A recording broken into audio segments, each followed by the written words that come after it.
Hi, welcome to this lightning lecture. My name is René and I'm an instructor at Xamarin University. In this session here today, I'm going to show you a combination of three very interesting technologies. We will create a Xamarin.Forms app. This app can run on various platforms and it's going to use the same code base. And we're going to add in Azure Blob Storage. Blob Storage enables us to store binary large objects in the cloud, and of course we can retrieve them again. And last but not least, we will integrate Azure Functions. Azure Functions are a serverless, event-driven development experience that can easily integrate into any mobile app, but also into Azure mobile app backends.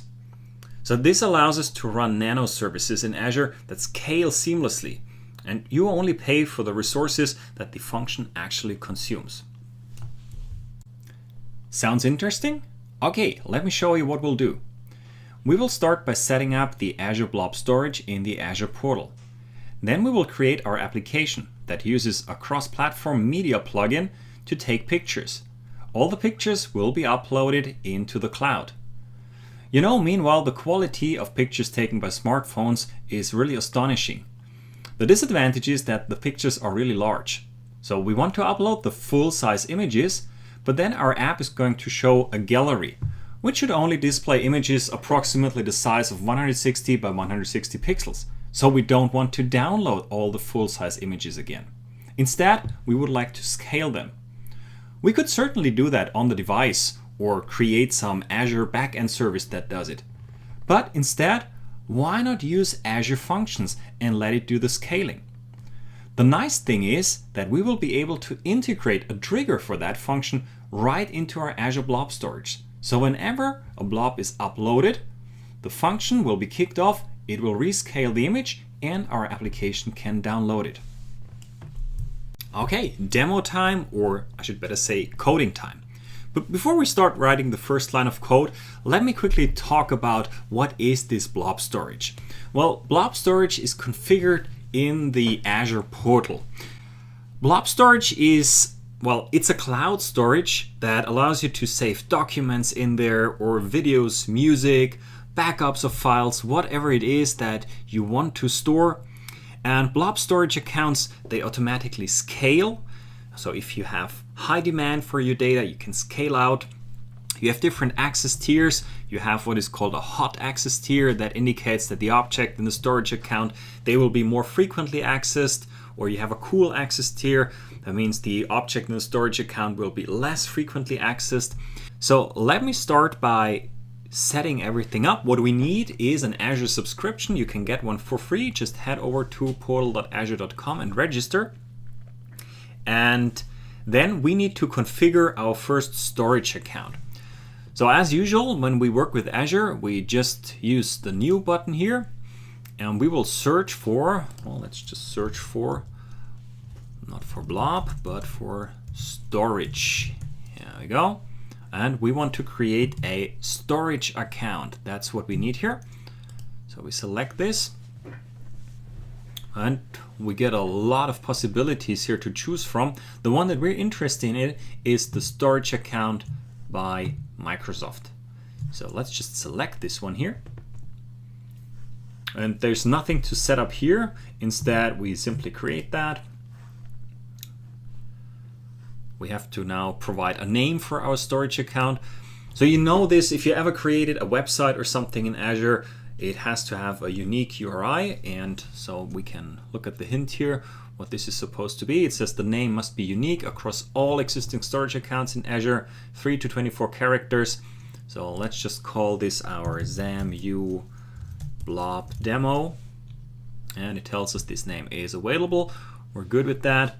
We can then pick the deployment model.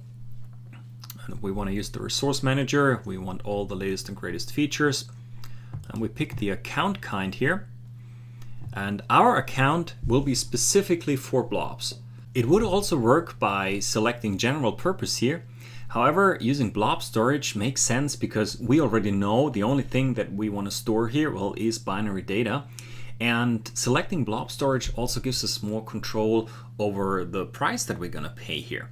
So we can then very granularly select what we're willing to pay, which price tier we're going to pick here. So let's just go with blob storage. And you notice how this performance here, this selector here, it is disabled now. If we were to pick the other type here, general purpose, we'd be able to say, well, we want our data to be stored on SSDs, but that's not available here in this case, but it really doesn't matter. So the bottleneck, if we download a lot of data, is certainly not the speed of the hard disk or the SSD, it's the network that we use here. So we don't worry about that too much. So then we have here a selection that allows us to configure the redundancy of our blob storage. And you see here we have locally redundant, we have geo-redundant, and we have read access geo-redundant storage. And the LRS, locally redundant storage, that's the cheapest one that we can go with. And again, you get some information here where you can follow a link to read more about it. And this is already pretty cool here. So here we have the same, or we have our data 3 times in the same data center. So that's already pretty good redundancy here. Then next we have our access tier here. I mentioned that before, we can switch between a cool tier and a hot tier. It just defines, well, how often is our data going to be accessed. And hot tier is ideally for frequently accessed data. And of course, you can imagine if we say, well, we don't need that to be available instantly, we can select the cool tier. And this means we're just going to pay less, right? So I'm going to keep this here to hot because for demo we want instance response. But for real purpose, you probably want to select cool here. And next one here, we have the possibility to encrypt our data. I'm going to disable that. You can enable that, and the keys will then be managed by Microsoft. Currently, I checked a bit, currently it's not possible to use your own keys. But if you think like you want your data to be encrypted, well, then you can do this. There's no extra cost involved here, so you get that encryption for free. Well, then we have the subscription that we use. I use my Visual Studio Enterprise here. Let me see if I have a resource group that makes sense here. Yeah, there's already the Xamarin University resource group. So you know, resource groups, they help you to manage things globally a bit. And then we need a location. I'm going to put this here to West Europe because that's closest to my place. I want to pin that to the dashboard, and we go ahead and create it. I see it's now deploying. It should be there any seconds. And here we are. Our blob storage account has been generated. It's going to take us right into the details view when it's done.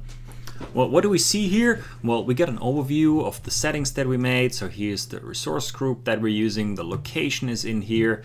We see our subscription, etc. All things are in there. The redundancy that we picked. And we also have a service endpoint here. That's the URL that we created, xamu.blob.demo.blob.core.windows. Whatever. We can click to copy here. And well, what else is in here? The first bit that is pretty interesting is this one here. It says Open in Explorer. There is a tool which is called the Azure Storage Explorer.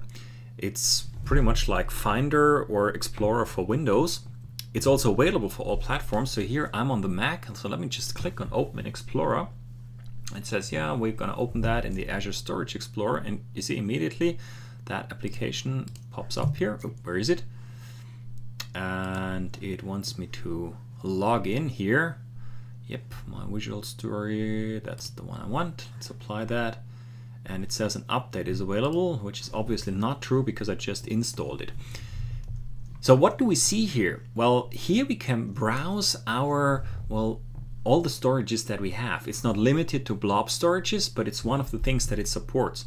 So here you see our XAMU blob demo. That's exactly what I currently have open in the browser. And I can expand here, and big surprise, there's nothing in here yet.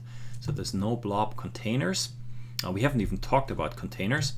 So let me just quickly show you what we can do in here. Now let's create something. We could now either move on in the portal, or we could use the Storage Explorer, or we can already connect to our storage account here via code, via client library, and start creating blobs and blobs container from the code. We're going to work with the code later, and we're going to upload something here through the Storage Explorer. So we covered those two. That means for now the first steps are going to happen in here in the portal. So you see that all three options are available. It says down here that our blob storage does not have any containers available.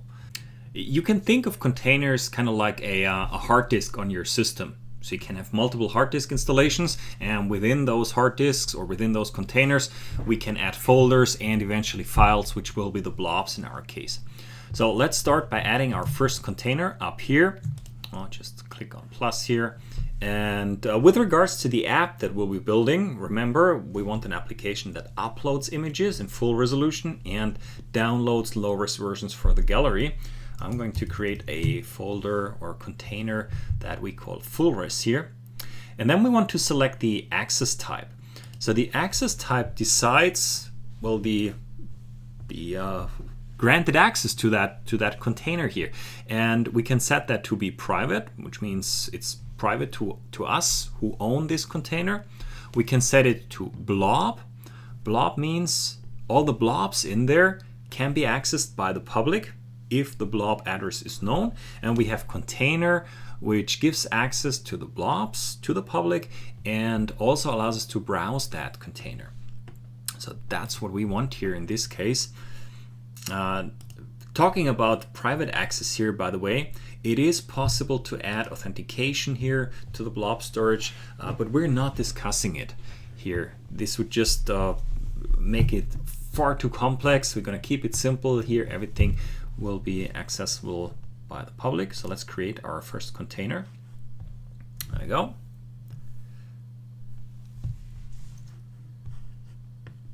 And refresh, and here it is. I can select it, and it says currently no blobs in here.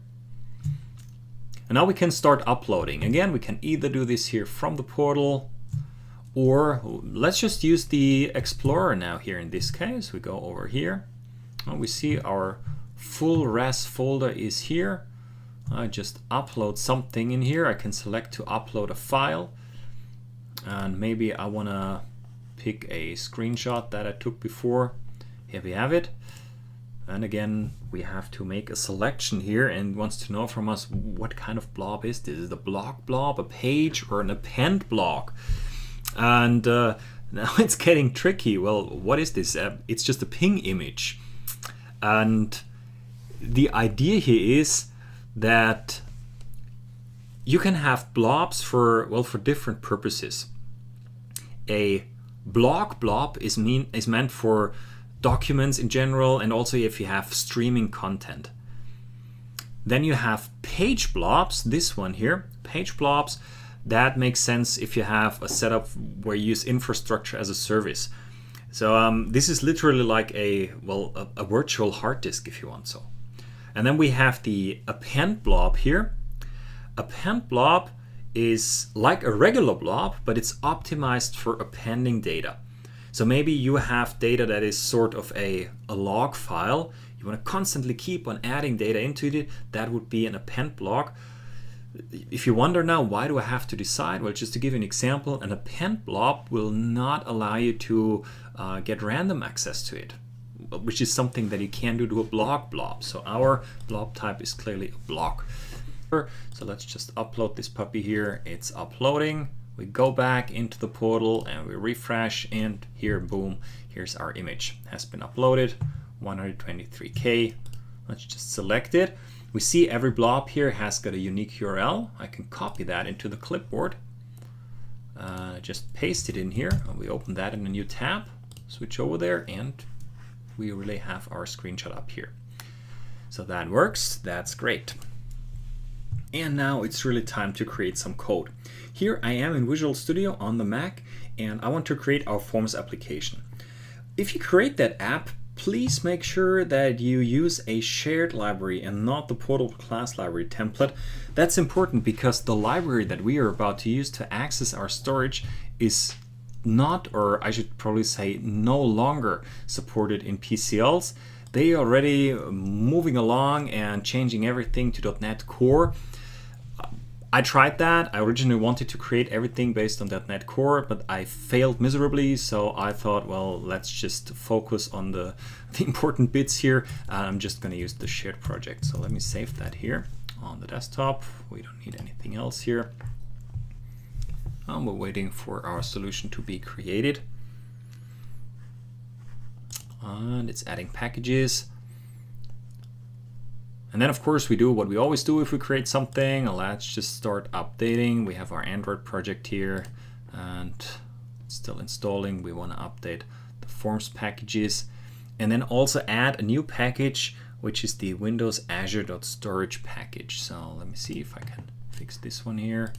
And we also fixed that one. Let's just update. And we want to add another package here, and that other package is called Windows Azure.storage. Searching. That seems to be it. Yep, that's good. Let's add that here. And of course, we want to add that also to iOS. Meanwhile, it even has an icon, so that's definitely the right one. We're going to add it in there.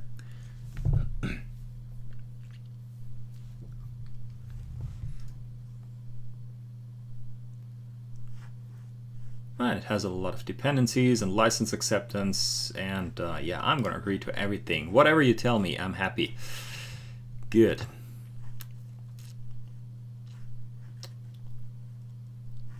So you will see it pull in all kinds of dependencies. And now it's done, and we can really see, look at all these packages here. So that's pretty much everything that .NET can offer. But again, that's because of the move towards .NET Core. So that's why we have all these packages. So let's just ignore the platform-specific projects now, and instead we focus on our Forms project. We'll start by adding a little helper class in here, which is our Blob Manager. Well, we call it Blob Man. That sounds kind of cute. Let's just add this puppy in here.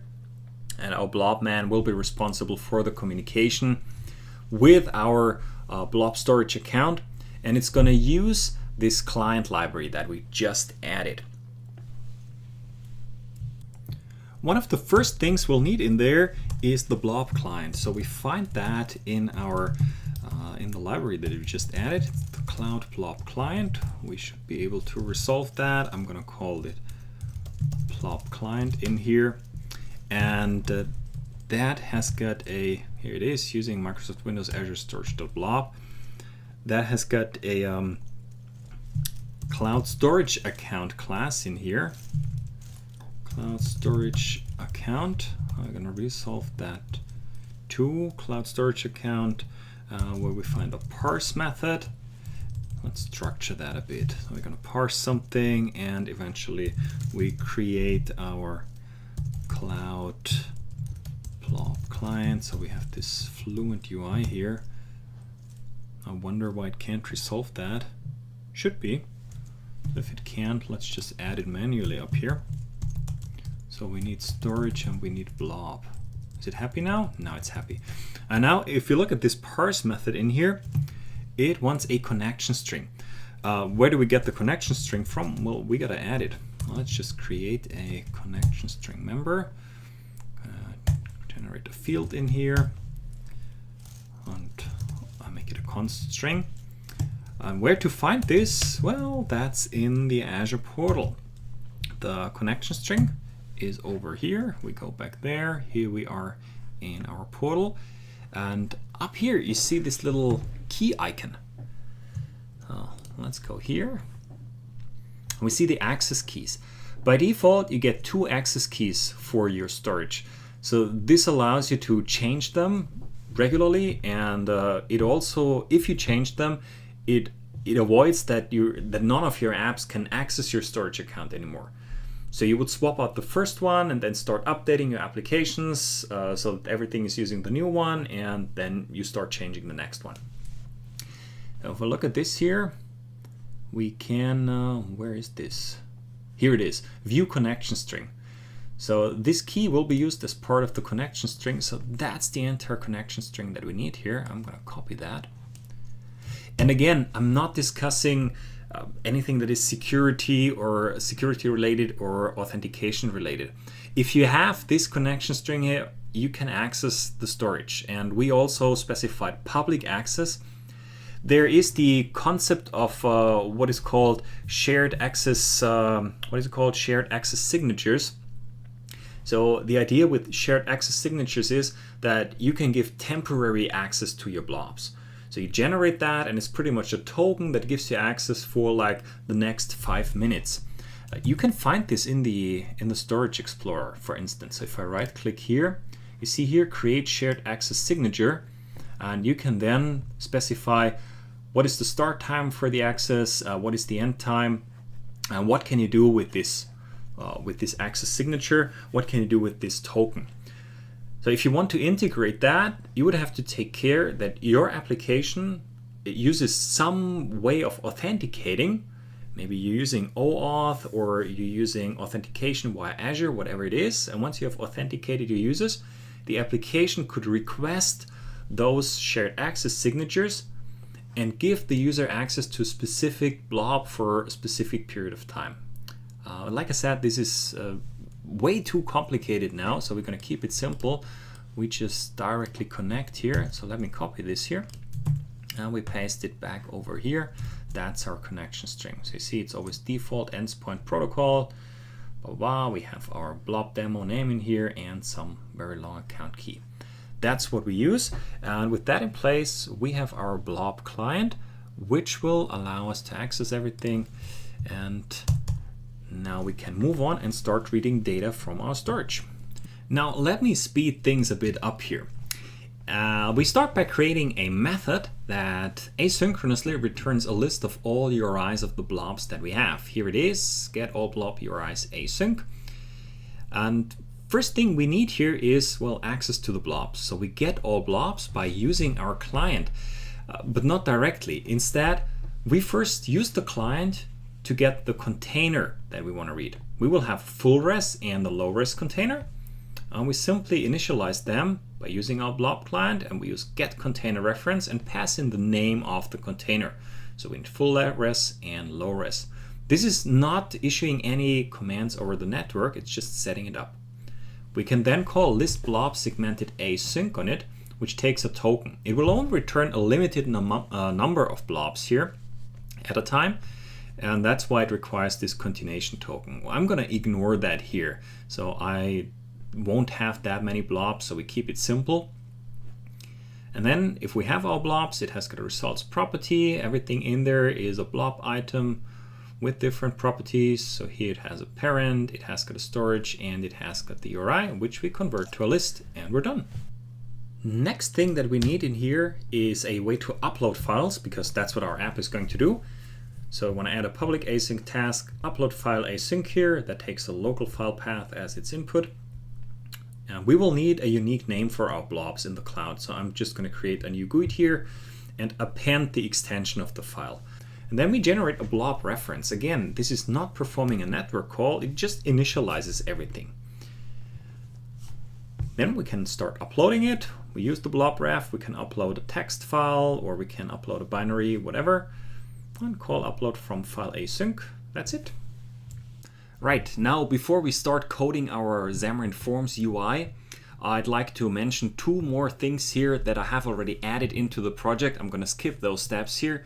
I will be using a plugin that's called xam.plugin.media. You find that on GitHub and as a Nougat package.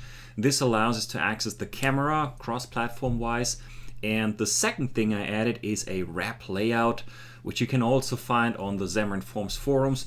Both of these things will be in the completed project of our little demo here today that will also be available on GitHub. Then let's get started with the UI. We are here in the only XAML file of our project. And I'm gonna add a simple layout in here. We have some toolbar items which will help us to refresh the page and also add a new image that we're going to upload. So we have add and refresh, two handlers. Then we will include a little layout at the bottom that contains an activity indicator and a text label that we can use to show some status. And depending on the operation that's currently running, we will hide or show that. So this one here is going to be a horizontal layout with a height request of 100, and we will embed that into our root layout, which is a vertical stack layout. Let me format that here. There we go. And the rest will be done in code. So back in the code behind here. Let's add these handlers. Sender event arguments have to be resolved. There we go. One for refresh, one for add. So what's next? Next is our layout, and into our root layout we will now add this wrap layout that I showed you before on the slides. Here we have it. We will need a type, an instance of that. It's gonna use whatever is available. Just create that. Let me fix that here. And of course we will need a helper. So we have this activity indicator and the text label, and our show status method here allows us to set that status, and we will use a Boolean that will set the entire, well, the spinning indicator to be visible and running. And then we call that whenever we run an asynchronous operation. We also need a little bool here that prevents people from constantly hitting the refresh button. So if a refresh is running, then we don't want that to be interrupted. We check for this here. We are refreshing and we show our status, telling the users, look, we are communicating over the network. And then we can start using this blob manager that we created before. We will add a little helper method that we can call independently of our refresh handler that will update all images. So we can also trigger that maybe after we added an image without user input. That means we clear everything from our layout, and we will add a singleton here to our blob manager, which I forgot before. So there should only be one blob manager. Let's just add that real quick. We'll also make the constructor private, so nobody uses it. So that's a typo here. There we go. Let's go back. And so we can start using this singleton, and we use our method, which gets all the blob URIs. If we have the URLs, we will loop them. And then for every URI, we will create an image, and that image will then be inserted into our wrap layout. A nice thing about the Xamarin.Forms images, it has got this image source where there's a factory method where we can create an image source directly from a URI. I will make it a really small image, 70 pixels is enough. Then we can just add the call in here, and we're ready for the next step. And it's almost time for a test run, just minor things to fix here. So back here, we maybe want to set this here back to done and hide the indicator. So get rid of it again. And in order to show these toolbar items here, we have to change our layout. So let me go here into the app xaml.cs. Here we're using our demo page. So let's just wrap that into a new navigation page. New XAML blob demo page, and then it's time to run it. I'm just gonna give iOS a try here, and remember we already uploaded an image, so we should see that, right? So in our blob manager, if we call, where is it, get all blob URIs async, we are already accessing the full res container.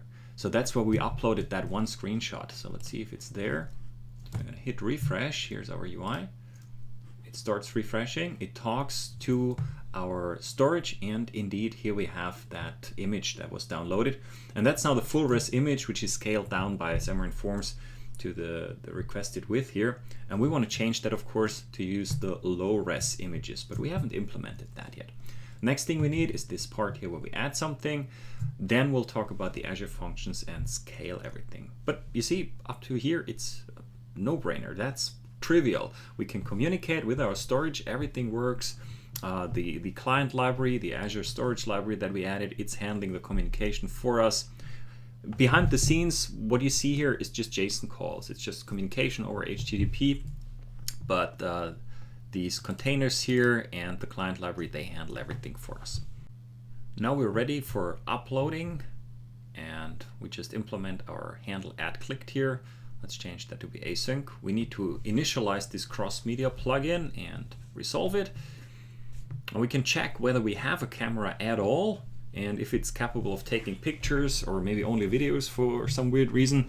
If not, well, then we can continue.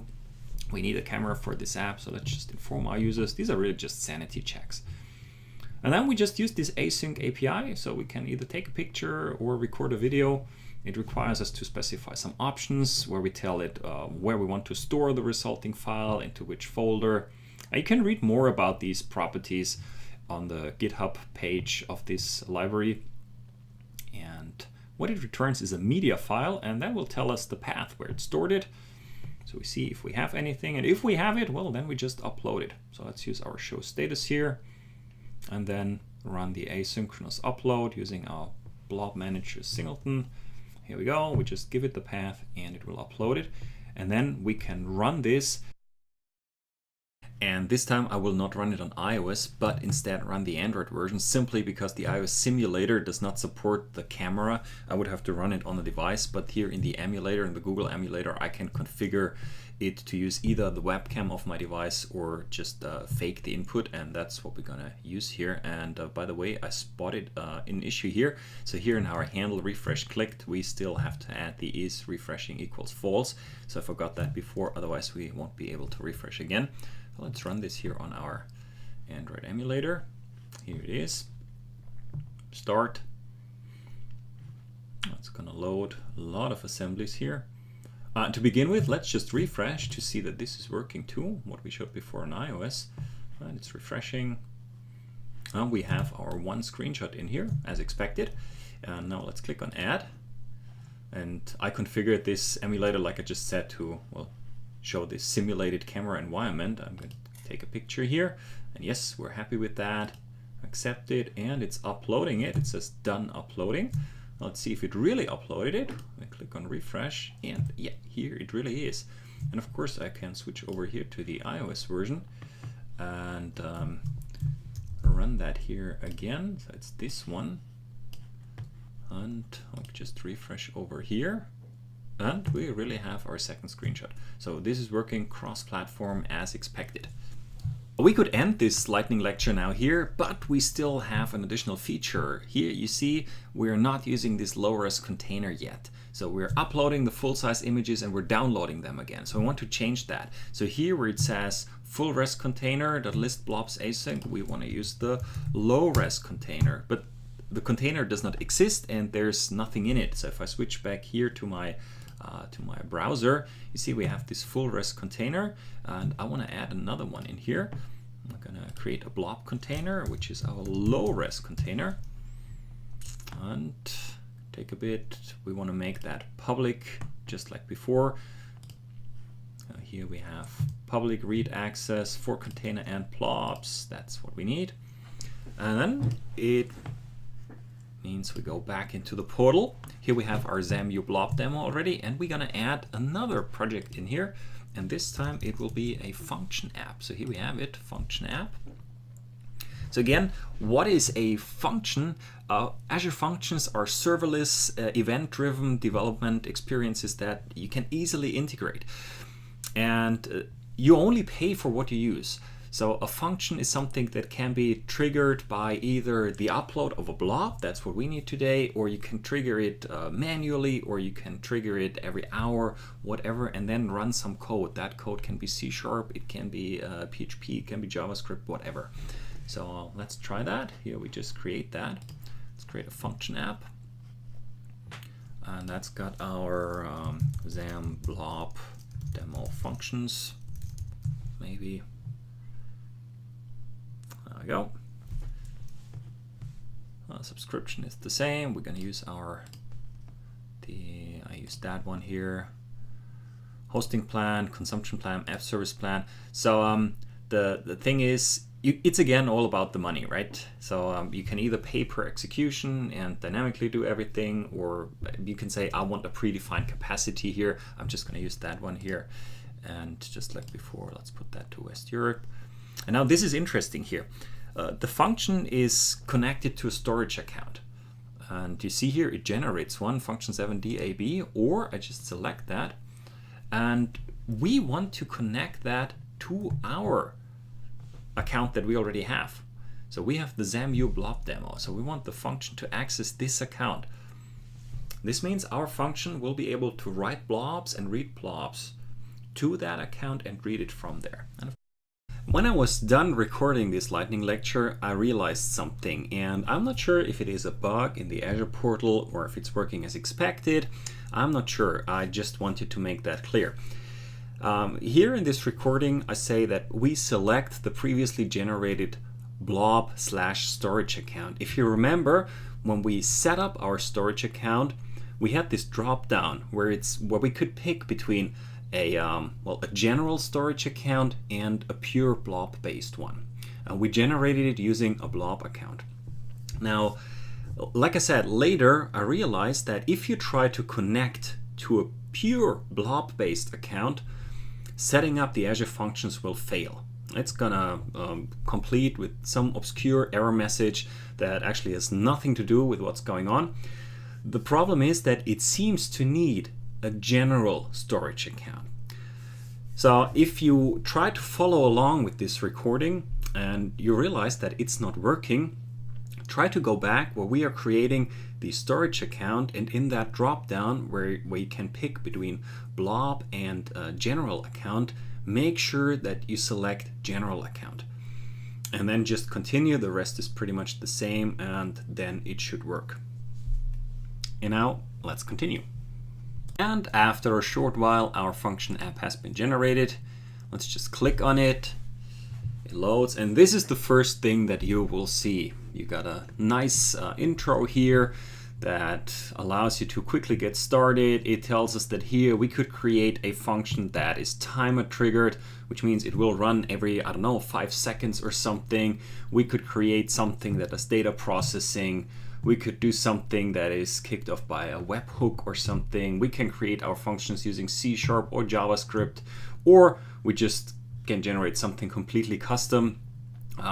Really advanced possibilities here.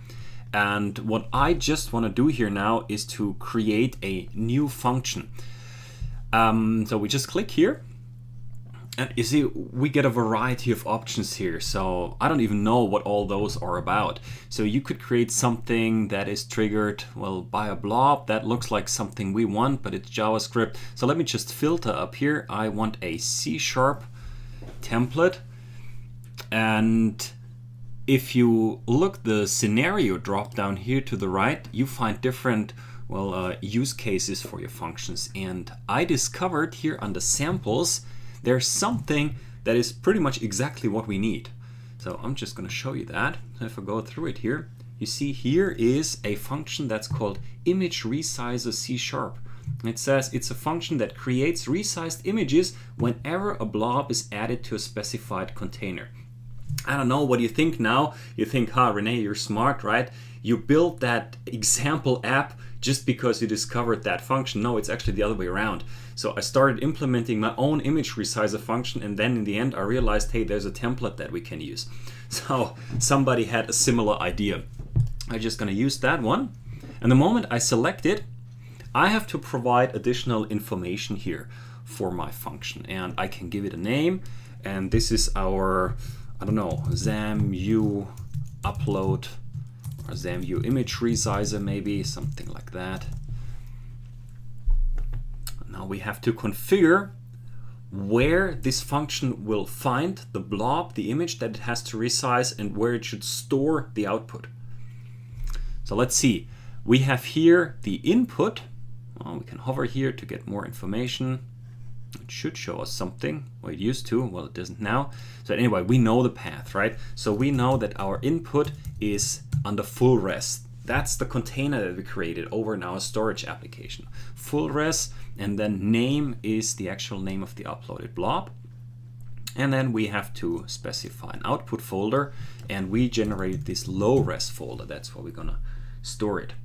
And you see here that there's multiple output paths here. So there's one for image small, one for image medium, and it turns out that this specific function, this sample function here, it does not only generate one low-res image, but it also generates a medium-res image. And we're going to remove this later. So we only want one output. So I'm going to put low-res here for both of these folders. And the other interesting aspect here is, well, that's just the container here. But you can actually store into different storage accounts. So initially, when we created our function app, we connected it to a storage account. And you can select the storage account here from this drop down.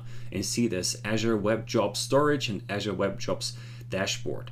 And you want to select storage. I'm going to show you in a second what this is. This is really just a variable that we use here. So I'm going to set this here. Just use the same one for everything. This is our input and the two outputs. And then we create this. And now we are able to edit the code of our function here. So this is in the browser where we write C# code. We get back to that in a bit. First, let me show you what this connection to the storage account means that we just inspected in the dropdown. So to do this, we go to the function app settings down here. There we have it, and in there we find the app service settings. Now, this is going to show us a list of possibilities. It's still loading, and in here we find application settings. So this is like settings, settings, settings, and then we scroll down, and here in the app settings section we see different key value pairs, and you notice these two here, those are the ones that I could select from the drop down. And here's our Azure Web Jobs Storage. And this is just like, it's a key, it's a name of a variable, and the value of this variable here, that's the connection string of our storage. So here's the default endpoints protocol ending with PAG something equals equals, and that's exactly the same thing that we use in our application to connect to the storage. So remember, if I go to my storage account here, where is it? Let me open that. Here we have it, Blob demo. So we had to select these access keys here, and there I could view the connection string. So that's the same connection string. So in other words, our function app is using, the same ways of accessing the storage container that our app is using. It's just the same thing, and you can change that. So you can at any time create a new entry in that key value list there in your function app and let it point to another storage. So let's go back to the functions, and we select our XAMU image resizer. And now let's quickly go through this, and you see here, I wonder if I can actually zoom in a bit. Here we have it. You see, we just have one method in there. It's called run, and it takes an input image and it returns an image small and image medium. I'm just gonna change that. I only want an image small here, so I remove that. We only have one output blob. And you see it is even configurable. So we have a dictionary here of different sizes that we want to use. And I presume the one that we want is, I don't know, extra small. We're gonna set that to maybe 160 by 100. And we don't need any of those here. So you can configure this resizer method to build different image sizes. We're just gonna use this extra small here, and we have the current image builder, and we want to use the extra small size here, and then we build, we resize our image, and we are not interested in this part here. So you see we only generate one output, one blob, and we assign it to this image small parameter here that we get. And let's also get rid of this here. And that's pretty much all we have to do. This will resize the image and store it in a stream, and the stream will go right back into our storage. Now, if you wonder, what is this here, for instance? What is image resizer? How do I know what I can use there? And the cool thing here is, I'm going to show you something. Over here, it says view files. This shows you all the files that are part here of your project. And you have the CSX file, which is the code that's being executed. But you also find other things in here, like you find a project.json file. Oh, let me cancel. I want to save that here real quick. Let's look at the project.json file. And what do we see in here? Well, we see that there's a dependency in this project.json, and the dependency says image resizer. And if you're familiar with .NET Core, then you might recognize this. What we are using here really is a Nougat package. So we are able to reference a Nougat package inside, let me go back there, inside our function. And so you can add in whatever functionality you need. And this is pretty awesome. And one of these Nougat packages is the image resizer, which takes an input stream, resizes it, and sends it back. So we want to go ahead and try to run our function here. And oh, there's a big run button up here. That's why I missed it, too obvious. So let's just click that, see what happens. And we get the log down here. And if I look at it, oh, it looks like we have an error in here, missing binding argument. Oh, right, yeah. So I'll remove those arguments here. I have to update the configuration of this function. I'm pretty sure you wonder, how does it know what to use as the input here and where to put the output? There's binding involved here, and I forgot to configure that. So we have to go to our function.js over here, function.json. We see here are the bindings. So the input parameter called image, direction in, comes from the storage, from the path full res / and the name is the placeholder that we have. Then we have the image small, that's what we return. The name is image small, and here's still the image medium, so we don't need that. Let's remove that. I want to save it. And I guess I named it image small. Let me just double check. Yes, I did. So let's try again. And by the way, if you don't feel like editing these JSON files, there's a separate entry here, the menu point that's called integrate. You can have a look at that. And here you have more like a visual representation of the input and output parameters of your function. So here we see the input parameter is from Azure Blob Storage is image, and I can configure that here. So I say the parameter name here is image, and this is where I'm reading it from. That's what we configured in the beginning. And I can configure the output here. I say here's image small. It's gonna send that to the low res folder. I can configure my name here. I could also change the name here. I could say this is, I don't know, low res dash, and then use the name as a placeholder. So you can use patterns here. If you want to know what is possible, down here it says documentation. If you expand that, scroll down, it gives you everything you have to know about this function and what is possible. So here it tells us where we have to connect to. If we want to use Storage Explorer, we can view our connection string here, our account key.